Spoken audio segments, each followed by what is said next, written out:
gratuitement. Il suffit d'aller sur leur portail et vous pouvez vous former gratuitement sur les premières, on va dire les premières marches de compétences de la RPA. Et donc, on a signé pour ça. On a présenté ce projet au niveau des départements. Bon, cette idée, on l'avait pas non plus juste comme ça téléportée. Certains sites avaient déjà recruté des personnes qui avaient des compétences en RPA ou les avaient déjà formées parce qu'ils avaient déjà été confrontés à la problématique de la maintenance. Et on s'était rendu compte que c'était possible. Par contre, c'était un vrai choix stratégique des sites de dire oui, mes services sont sous l'eau, mais je sais que si je fais de la RPA, d'abord, je vais mettre en place un rapport différent à l'usager et ensuite, je vais pouvoir avoir une autre valeur ajoutée, pas juste résoudre les problèmes d'ordinateur et de PC qui marchent pas. Et je vais certainement attirer des profils de manière un peu plus pérenne dans mes missions, ce qui est assez difficile aujourd'hui. On a un vrai sujet d'attractivité de talent au niveau des sites SIG. Et donc, on a lancé ce centre-là. On l'a lancé officiellement en octobre, mais en fait, on avait commencé à travailler dessus depuis mai-juin.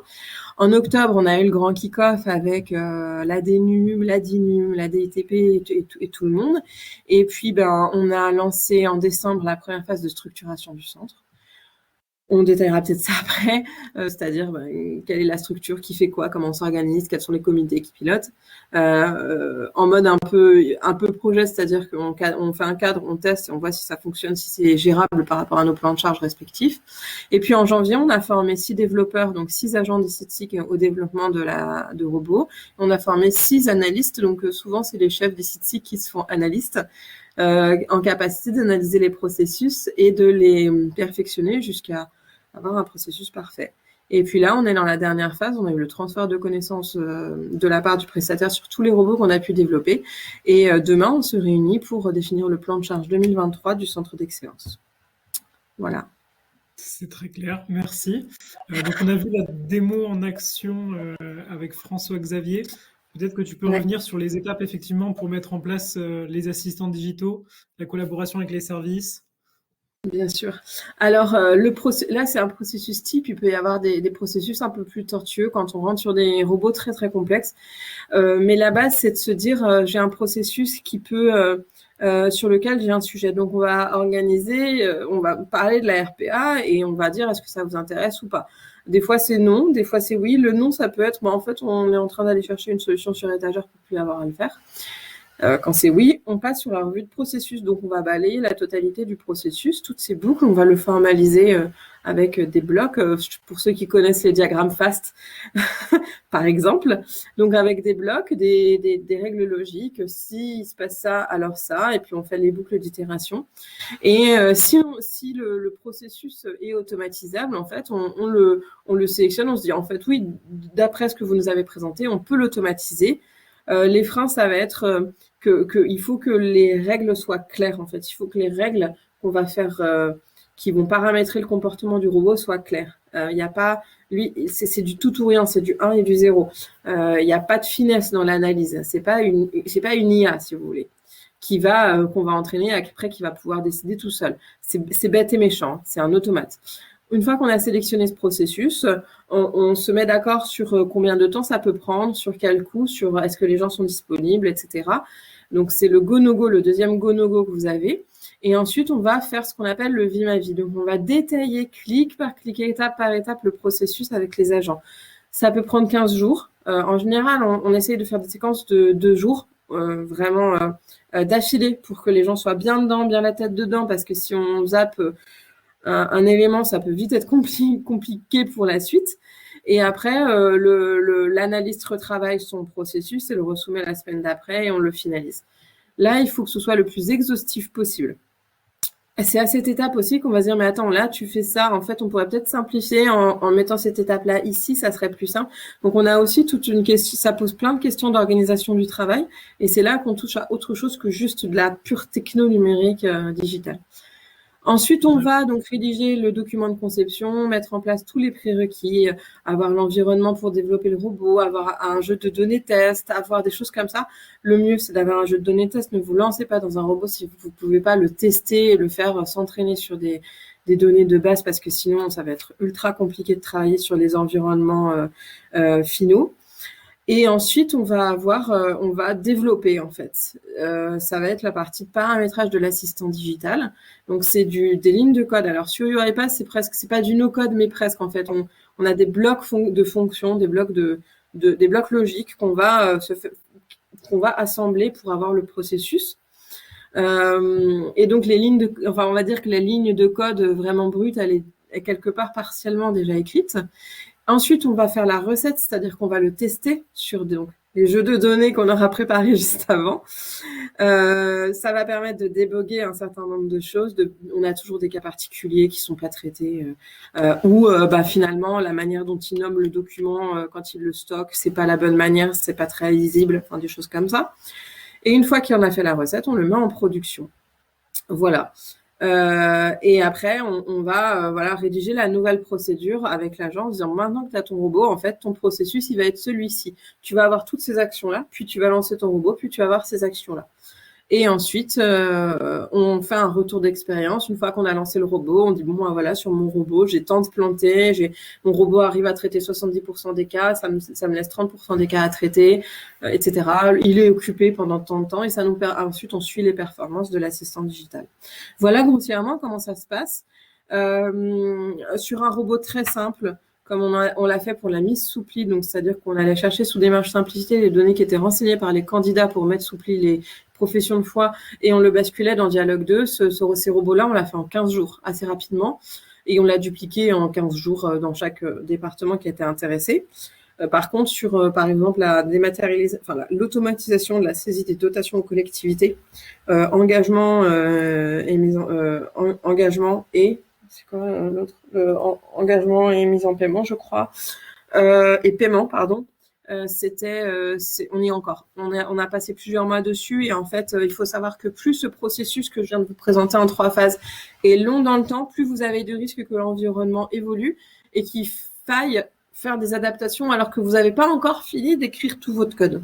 Et c'est ça qui est le plus compliqué quelque part. Voilà. On avait une question de Julien Kounowski du SGAR Bretagne qui demandait s'il n'y avait pas en partie machine learning, en fait, si c'était juste de l'imitation de clics. Effectivement, pourquoi est-ce que l'outil ne se prête pas à l'intégration Alors si, il y a François qui va compléter, mais si, on peut embarquer des briques d'intelligence. Par exemple, le robot, on peut lui apprendre à rechercher dans un scan de carte vitale le numéro de la carte vitale, de manière à le comparer, par exemple, au numéro de sécurité sociale saisi par l'agent dans son formulaire, par exemple. On peut lui demander sur un document d'aller chercher, notamment des documents qui sont très normés, des scans de documents, d'aller chercher la référence, d'aller chercher la date, d'aller chercher des choses comme ça. On peut lui faire embarquer un certain nombre d'intelligence. Et c'est des blocs d'intelligence qui vont venir se rajouter. De base, l'automate, c'est un automate. Il n'est pas intelligent, il reproduit comme un robot ce qu'on lui dit de faire. Après, on peut lui un peu l'augmenter et le rendre un peu plus intelligent.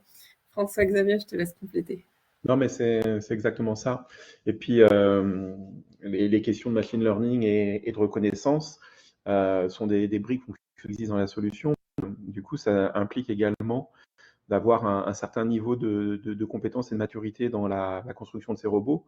Et je ne suis pas sûr qu'en Occitanie, et encore moins chez nous aujourd'hui, on ait atteint ce niveau-là, parce que vous allez avoir des règles de gestion qui sont liées, par exemple, à comment est-ce que je traite une incertitude sur une donnée.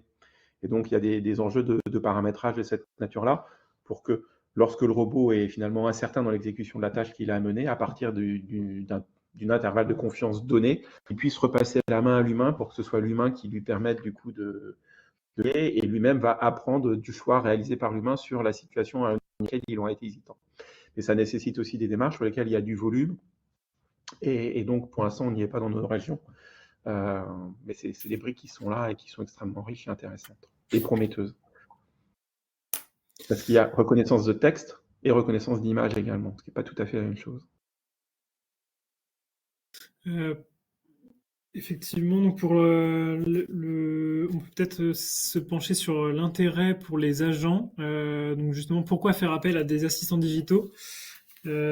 Alice, toujours, vous êtes partie de quel diagnostic, ou en tout cas de quelle base vous aviez remarqué sur le terrain, sur les phases amont En fait, le besoin, il s'est exprimé naturellement là où les services déchargés devaient en plus gérer un pic de charge.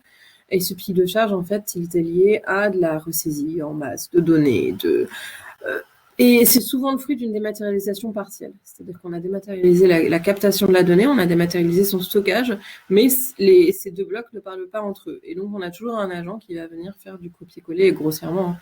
Et on a tous eu un jour un stagiaire pour faire du copier-coller.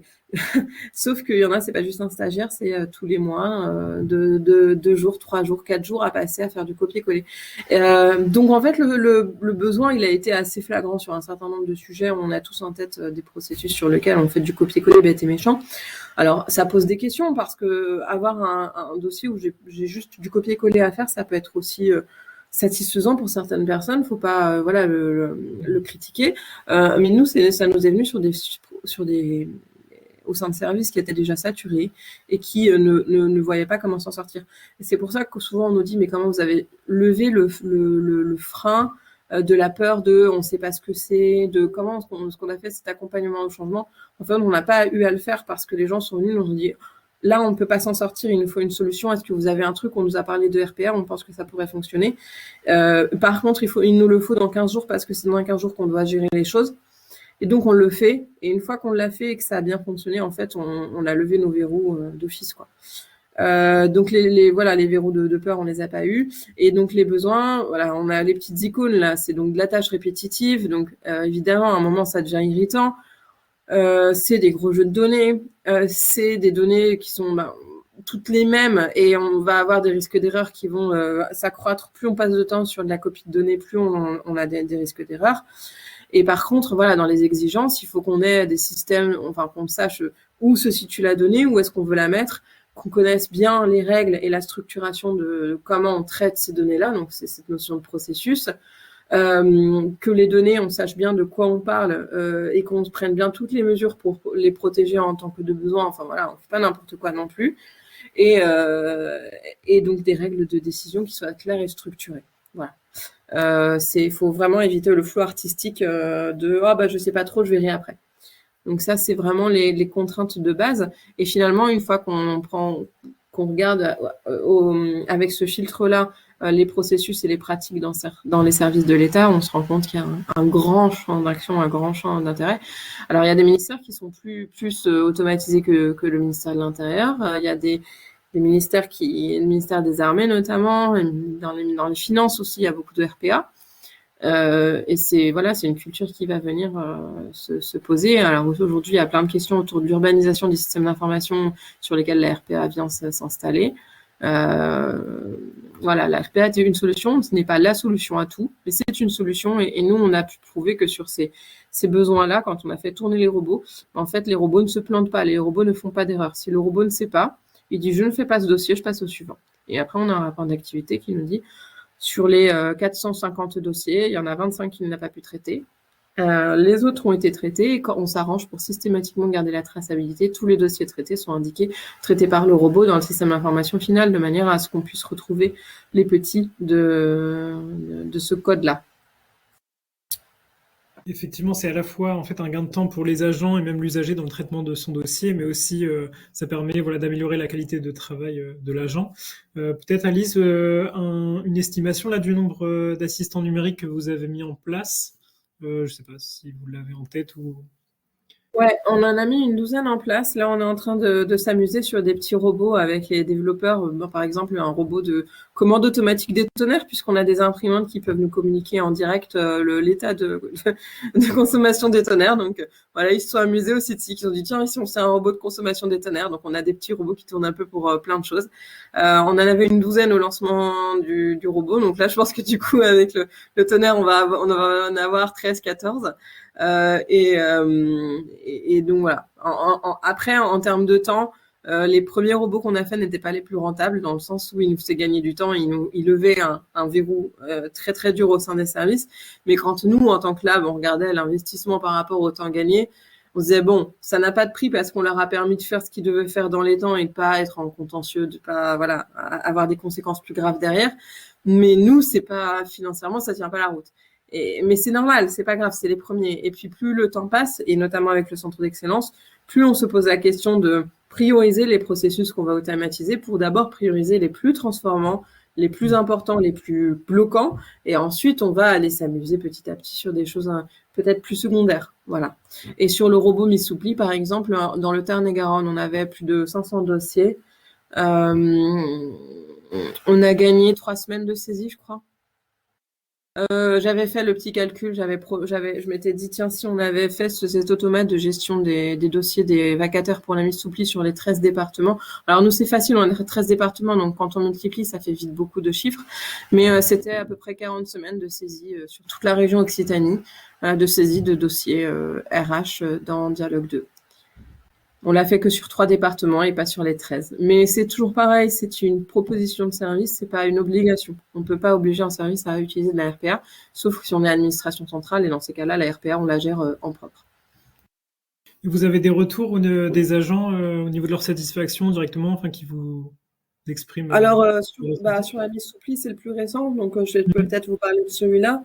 Sur la Missoupli, je le disais, le robot ne s'est pas planté, donc tous les dossiers qui ont été traités par le robot ont été mis en paiement, enfin les mouvements de paie ont été générés sans anicroche.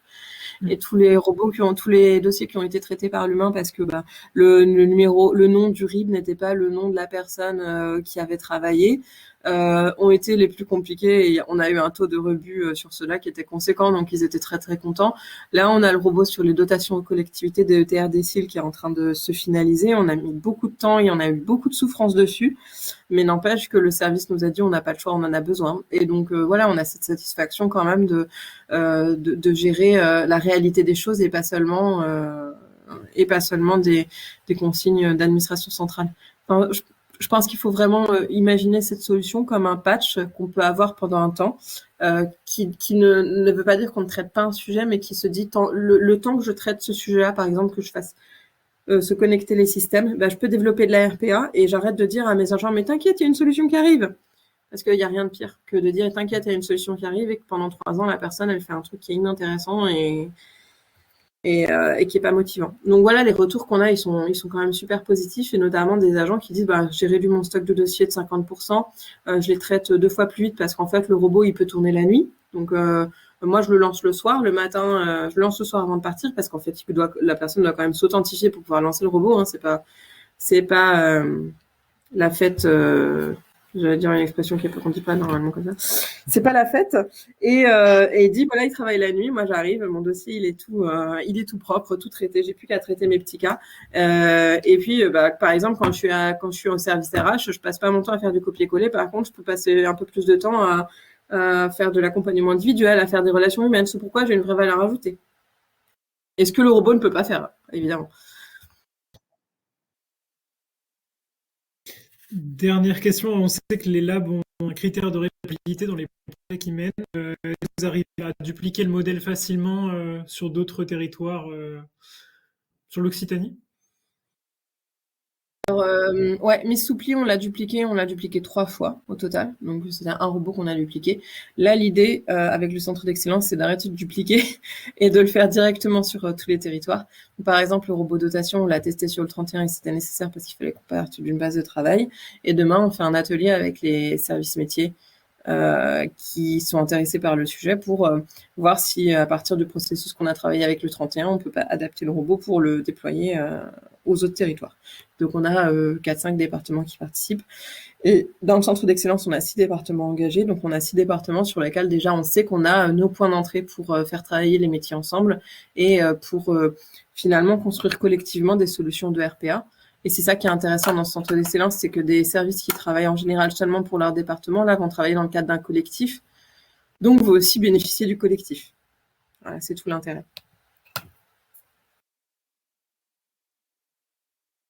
Et après, pour finir, le centre de RPA, il a été pensé pour être dupliqué. Et donc, on est en train de faire, comme on arrive à la fin du projet, on est en train de faire tous les supports, tous les, on va dire, les livrables qui vont permettre à d'autres de s'approprier de s'approprier la chose. Donc, on a un espace Resana avec nos organigrammes, nos matrices RACI, avec nos processus, avec, on a même, mais faut pas le dire, nos codes de licence dessus. Mais voilà, l'idée c'est aussi de pouvoir manager les licences parce que les licences c'est 3 000 € pour avoir à la fois un couple, enfin pour avoir un couple de licences et et ça c'est bien de pouvoir les manager et d'avoir finalement un pool de licences auquel tout le monde participe financièrement, mais qui sert tout le monde aussi. C'est-à-dire que ben si un jour un département a besoin d'avoir 3 licences, et ben on lui prête et puis la fois d'après on prête à un autre quoi. C'est vraiment cette notion de collectif qui est intéressant. Et le centre d'excellence a été pensé comme un modèle duplicable. Après, il faut, avant de se lancer dans un centre d'excellence, commencer par faire des robots. Et c'est l'étape suivante. Voilà.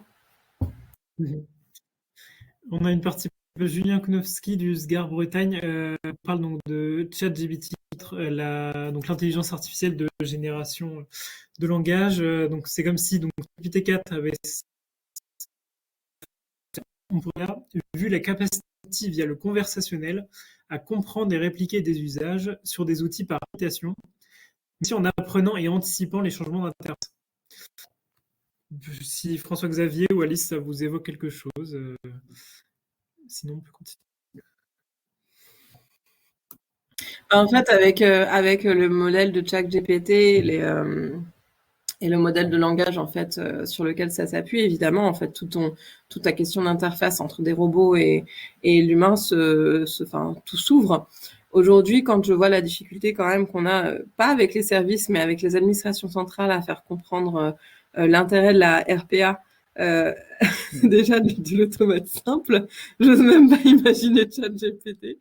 Mais t'as raison, faut toujours avoir le coup d'avance. Je parle même pas de l'homologation. Non, mais c'est ça, oui. Non, la difficulté, en fait, et quand on a beaucoup de là-bas vivre, c'est qu'on a des services parfois qui sont un peu abandonnés par leur ministère parce que les ministères ne vivent pas la réalité du terrain. Sauf que nous, on la voit. Donc, on essaie de trouver des solutions. Et des fois, on se fait un peu taper sur les doigts d'avoir trouvé une solution sans avoir demandé l'autorisation. Mais c'est pas grave, on est là pour ça. Donc, oui, on peut. Si tu as des bonnes idées comme ça, Julien, on peut essayer de s'amuser dans le j'ai un super développeur dans le 82, il sera très très heureux s'il ne l'a pas déjà fait de bosser avec GPT.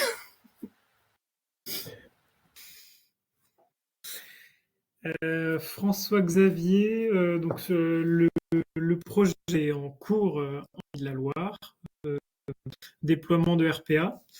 Peut-être que tu peux nous partager l'état d'avancement, les réflexions. Le travail qui a été fait par l'Occitanie et ce que vous a présenté Alice est vraiment pour le coup précurseur. On voit les gisements d'applications possibles pour ces nouvelles technos. Alors c'est vrai qu'elles sont, il faut qu'elles arrivent à point nommé quand les services sont capables de les accueillir et de les accepter, parce qu'on l'a dit, hein, le déploiement de robots, ça implique de lever des craintes.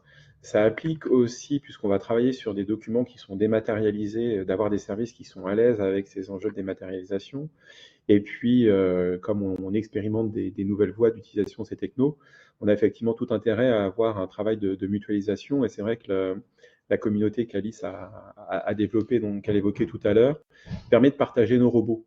Et donc ça, c'est intéressant parce que ceux qu'on veut développer également au Pays de la Loire, selon la même approche de construction d'un centre d'excellence le moment venu, nous permet également de réduire les coûts des robots qui ont été développés en s'appuyant sur des prestataires tiers et qui parfois ont pu coûter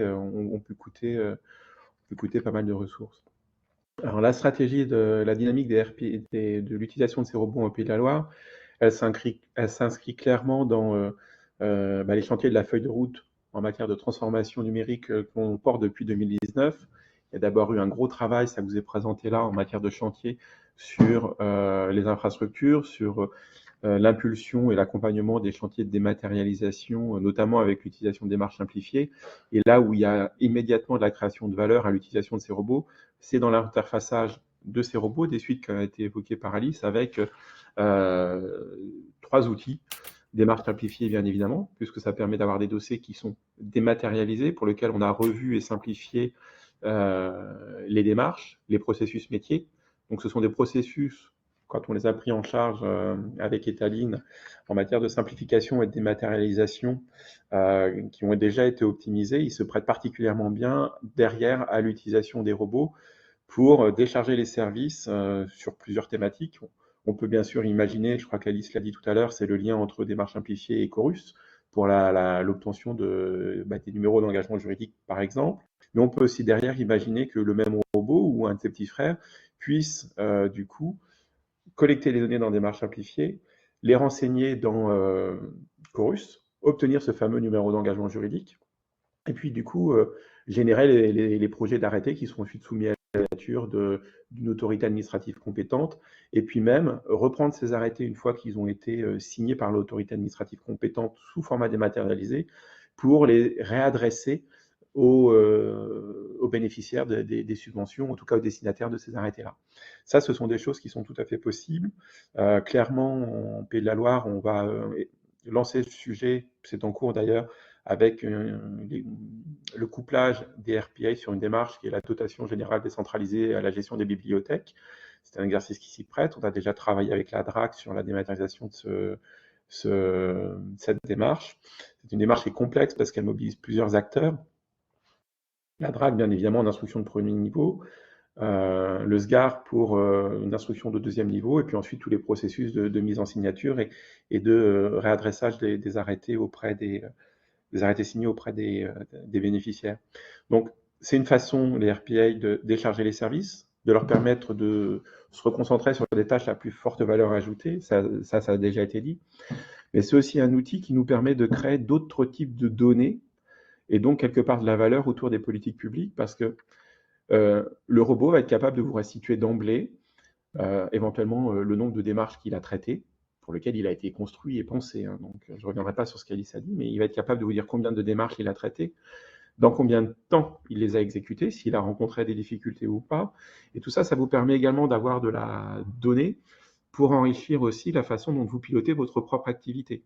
Et ça vous facilite également de manière intrinsèque les éléments de reporting ou de restitution sur telle ou telle activité que vous avez placée en assistance avec des RPA. Donc, il faut bien comprendre qu'on est aujourd'hui sur des expérimentations. Ça a été dit sous forme de boutade avec Julien sur l'homologation et puis Alice. Il y a aujourd'hui les services territoriaux poussent l'utilisation de ces nouvelles technos. Et aujourd'hui, sur nos périmètres ministériels, ils sont pas homologués. Donc, notre enjeu, c'est clairement de faire la démonstration de l'appétence des services et de l'utilité de ce type de techno pour que derrière, on puisse travailler avec les administrations centrales à leur homologation et également à leur extension sur d'autres champs d'activité où on pense bien sûr au processus RH, par exemple, d'entrée-sortie d'agents, enfin tous les processus RH qui sont gérés, dans les services SIC également. Imaginez de la valeur ajoutée, des bases de données d'agents qui rentrent et qui sortent. Parfois, les services SIC ont jusqu'à 9 bases de données à mettre à jour à chaque fois qu'un nouvel agent arrive. Ce sont typiquement des champs sur lesquels ce type de techno pourrait être déployé une fois qu'elles auront été homologuées, très clairement. Lise Moyon de la PFRH Pays de la Loire parlait justement de la mise en œuvre des robots en matière RH. Donc tu l'évoquais sur l'illustration. Est-ce que c'est le cas en Pays de la Loire? Enfin, est-ce que c'est envisagé? Alors, ça fait partie des sujets sur lesquels il y a de la matière et que l'on regarde de près. Il y avait une expression de besoin de la part d'une direction régionale sur la gestion des processus entrée-sortie. Le travail est envisagé, il n'a pas aujourd'hui été mis en œuvre, mais on s'y attachera pour le coup assez rapidement. Les vrais enjeux, c'est bien le travail sur la formalisation des processus et leur optimisation également. Parce que le robot, on l'a dit, les robots sont c'est un bébé, enfin un bébé, non, c'est un enfant de 4 ans où il va répéter des tâches. Donc, il faut vraiment que les processus soient bien normés, structurés pour qu'ils puissent les répéter à façon, sinon on a des difficultés. Les premiers éléments de processus RH qui nous ont été présentés pour cette expérimentation méritent un peu d'être revus et restructurés, parce que ça n'est pas tout à fait simple. Et le deuxième sujet, c'est que s'il touche à des infrastructures ou à des outils qui sont sur le RIE, le réseau interministériel de l'État, donc sur le cœur de nos infrastructures, Compte tenu de l'absence d'homologation sur l'utilisation de ces technologies, je parle des RPA, ça nous pose une difficulté. En Pays de la Loire, pour le moment, on travaille sur la démonstration de la valeur de ce type de techno sur les infrastructures ou les outils qui sont plutôt directement accessibles depuis Internet. Justement, pour pas qu'on nous oppose des problèmes de fuite de données depuis nos propres réseaux ministériels. Alice Alors, Brico en réponse. ouais, je rajouterais juste un truc. Nous, on l'a fait puisqu'on a joué. On a fait intervenir nos robots sur notamment Dialogue 2, sur Renoir et autres applicatifs ministériels. Donc, on ne s'est pas limité aux trucs, aux trucs qui sont accessibles par Internet. Tout doit être géré dans l'accès aux robots, en fait. C'est-à-dire qu'on a un système d'authentification aux robots des agents. Et après, c'est des robots qui sont lancés par l'agent. Là où on complique encore plus la chose, c'est quand on veut qu'un robot se lance tout seul. Alors là, c'est pas possible. Parce que ça nécessite que le robot ait ses accès à lui, à l'applicatif. Et là, c'est la croix et la bannière. Après, c'est quelque chose, je pense que si on est si on est plusieurs territoires à avoir le même problème, à force de la masse, on va réussir à faire bouger les lignes. Mais on n'y est pas encore en termes de maturité. François-Xavier, peut-être sur la collaboration avec le labo, est-ce que vous arrivez à mettre en place une base de connaissances qui est mutualisée avec le labo C'est un de nos chantiers. Il y a un partage une communauté de travail qui a été créée et à laquelle Alice nous a associés, bien évidemment. Nous, les premiers robots de terre, de code, nos ordi vont sortir à partir du mois d'avril-mai, notamment avec le démonstrateur sur la DGD, qui sera bien évidemment partagé avec Alice. Et puis, au fur et à mesure que ces communautés grandiront, à condition qu'on utilise les mêmes suites logicielles, bien évidemment, seront mutualisées à d'autres. Très bien. N'hésitez pas si vous avez des questions dans l'auditoire. On est là pour y répondre. Même chose au niveau des gains de temps et gains d'intérêt d'émission. Vous avez mené en amont au niveau des Pays de la Loire une enquête à ce niveau, j'imagine. Ça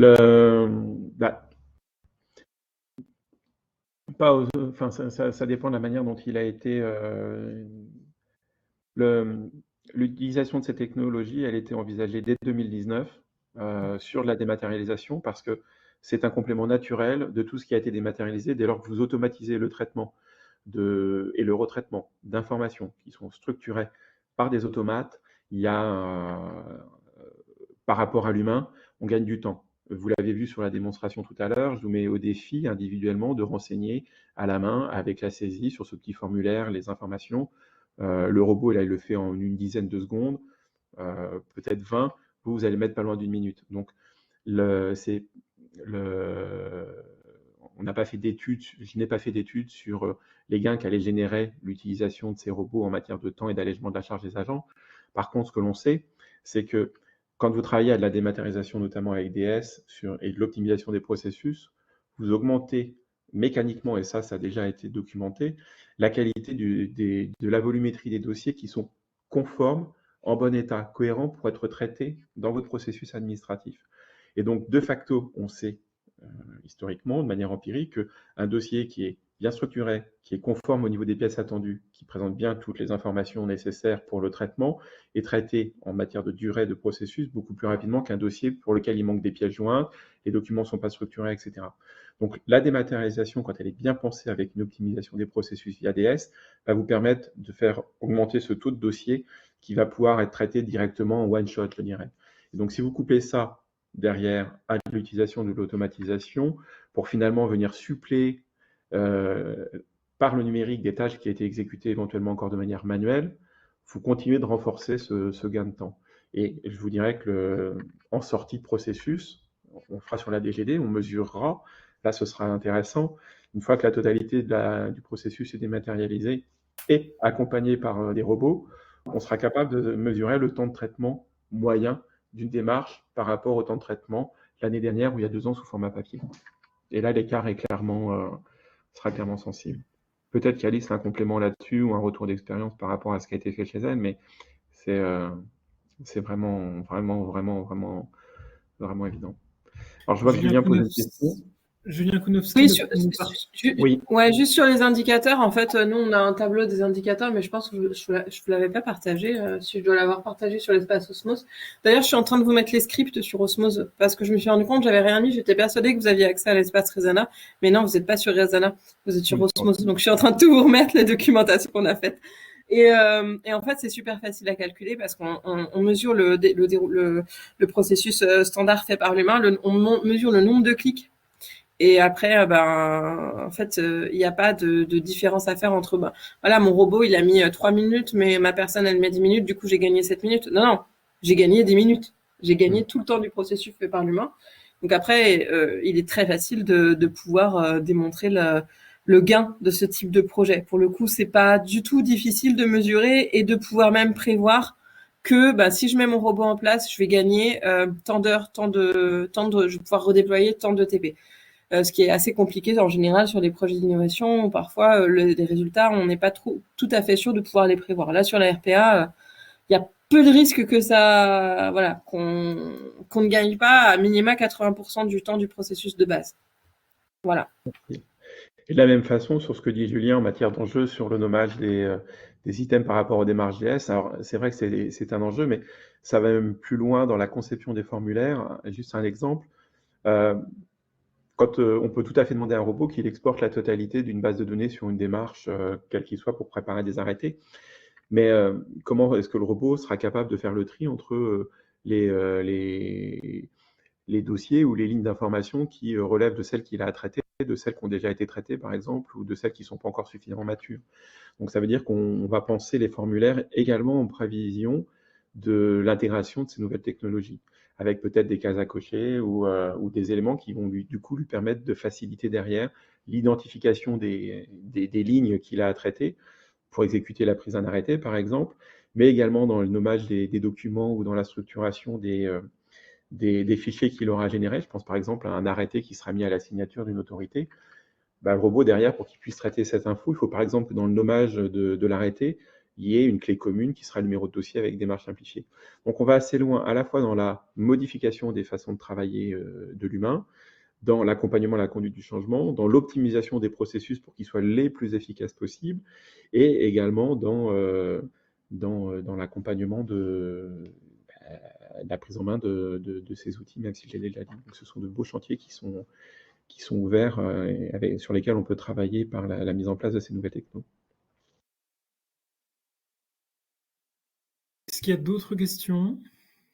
Sinon, on va pouvoir conclure.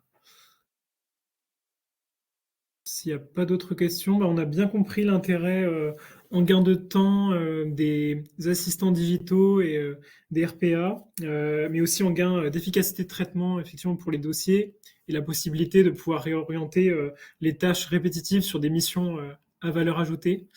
Merci beaucoup à Alice et François-Xavier d'avoir participé. Merci pour votre temps. Merci aussi à tous les participants, tous ceux qui ont écouté. Merci beaucoup pour votre participation. Merci à toi pour l'animation. Très bonne fin de journée à tous et à toutes. Et encore merci Alice. Je te souhaite une bonne fin de journée. Merci à vous tous aussi. Et bon après-midi. Bye bye tout le monde. Bon après-midi, merci.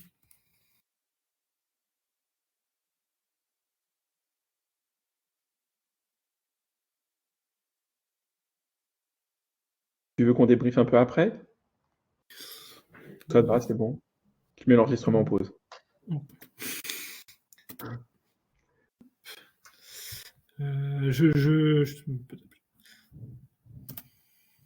Merci, au revoir. Oui. Tu as le nom de tous ceux qui ont participé ou pas? Tu l'as récupéré? De toute façon, j'ai enregistré, donc on aura les noms. Oui. J'ai pas eu le sinon, temps. je l'ai exporté. Ah je veux bien, s'il te plaît. Parce que moi, ça m'est utile pour suivre. Ouais, s'il te plaît. Je la pousse dans 2 minutes, le temps de la mettre sur un autre support, parce que je n'étais pas sur un ordi ami, là. Super. Merci beaucoup, FX, c'est gentil. J'en prie. Allez, à plus. Ciao. Merci. Au revoir.